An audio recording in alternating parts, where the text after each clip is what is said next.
আমি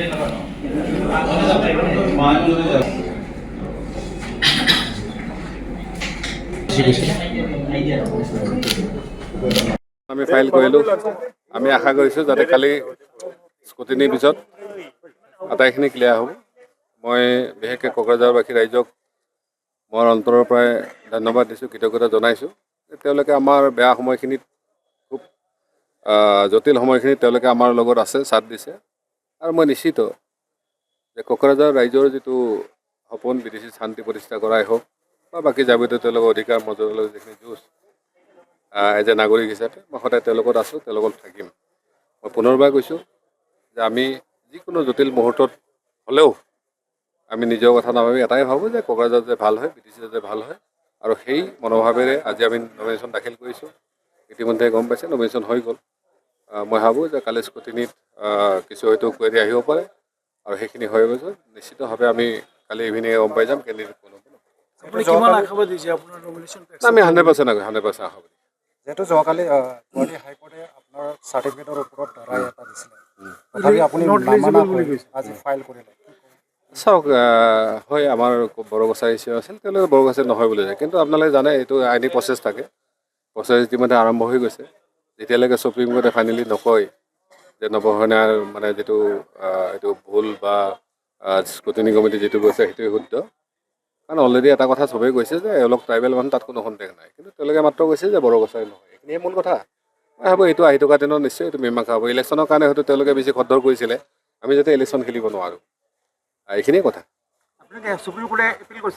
নিশ্চিতভাৱে এপিল হৈ আছে। গতিকে আমি ভাবোঁ গোটেইখিনি আমাৰ ৰাইজৰ পক্ষত থাকিব। গুৱাহাটী হাইকোৰ্টৰ যিটো ৰায়টো সেইটো আপুনি মানি লোৱা নাই তাৰমানে?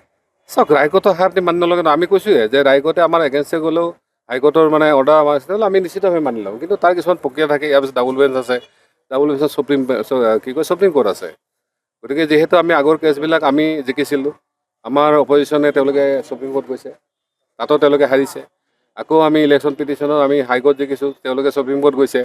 গতিকে আমি হাৰিলে আমি হাইকোৰ্ট বা ডাবুল বেঞ্চ বা সুপ্ৰিম কোৰ্ট যাওঁ, তেওঁলোকে হাৰিলে তেওঁলোকে আকৌ যাব। আপুনি দেখিছে প্ৰথম অসম চৰকাৰে হাৰিছিলে, আমাক ষ্টে দিছিলে, আকৌ তেওঁলোকে ডাবুল বেঞ্চত গুচি গ'ল, আমাৰ ষ্টেটো কেঞ্চেল কৰিলে। আকৌ ভাৰ্ডিকত গুচি গ'ল, আমাৰ ডিছফেভাৰত গৈছে। গতিকে আমি আশা কৰোঁ কালি আমাৰ ফেভাৰত আহিব। ইতিমধ্যে আমাৰ দেখিছে আমাৰ বিনীতা ডেকা, তেওঁ ইয়াৰ কোকৰাঝাৰ CITতে পাছ আউট হৈছিলে। আমাৰ যিটো সন্দেহ অলপ আহিছিলে সৰু কোচ লৈ, তেওঁলোকৰ সেইটো নাই। কাৰণ তেওঁলোকৰ পূৰ্বপুৰুষ ৰজা আছিলে।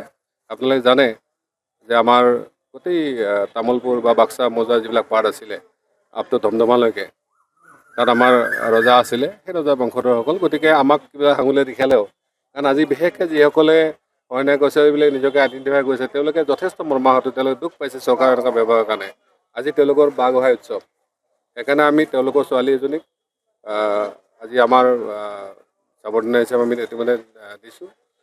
গতিকে আহি থকা দিনত নিশ্চিতভাৱে তেওঁলোকে ন্যায় পাব। আৰু মই আশা কৰোঁ তেওঁলোকে নিশ্চিতভাৱে ন্যায় পাব আৰু তেওঁলোকে নিজৰ যিখিনি হেৰুৱা মানে মৰ্যাদা সেইখিনি ঘূৰাই পাব। আজি আমাৰ আৰু এজন মানে আমাৰ ঘনশ্যাম দাস ডাঙৰীয়া, তেওঁ মানে কেণ্ডিডেট দিছে। কাৰণ ইয়াত সম্ভাৱনা এনেকুৱা আছে, নৱসেনা কেঞ্চেল কৰি বাকীবিলাক কেঞ্চেল কৰিব পাৰে, এনেকুৱা সম্ভাৱনা আছে। গতিকে সেইকাৰণে আমি এটা কথাই জানো যে কোকৰাঝাৰত টৰ্চ লাইট জ্বলিব লাগে, টৰ্চ লাইট জ্বলিব। আপুনি কিমান আশাবাদী? 100 নহয় 200%। একদম সম্ভাৱনা পূৰা আছে, 200% আশাবাদী।